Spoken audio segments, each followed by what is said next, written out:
கோதுமை மாவில் சோமாஸ் நல்லா மொறு மொறுன்னு எப்படி ஈஸியாக செய்கிறதுன்னு பார்க்கலாங்க. அதுக்கு ஒரு பேஷனில் 1 கப்பு கோதுமை மாவு சேர்த்துக்கோங்க. 1/2 கப்பு ரவையை மிக்சியில் போட்டு நல்லா அரைச்சி சேர்த்துக்கோங்க.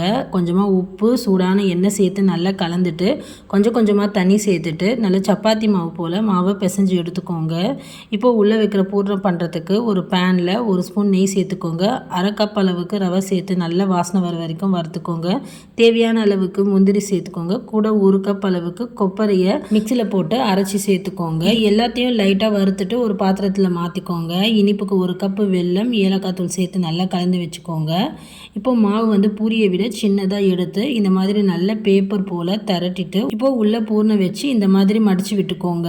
நான் பண்ணுற மாதிரி மாவு இழுத்து எடுத்து மடித்து விட்டுக்கோங்க. அப்படி இல்லைனாலும் இந்த மாதிரி ஃபோக் ஸ்பூனால் கார்னரை ப்ரெஸ் பண்ணி கூட நீங்கள் எடுத்துக்கலாங்க. இப்போ எண்ணெயில் போட்டு 2 பக்கமும் திருப்பி விட்டு பொரிச்சு எடுத்தால் சூப்பரான சோமாஸ் ரெடி.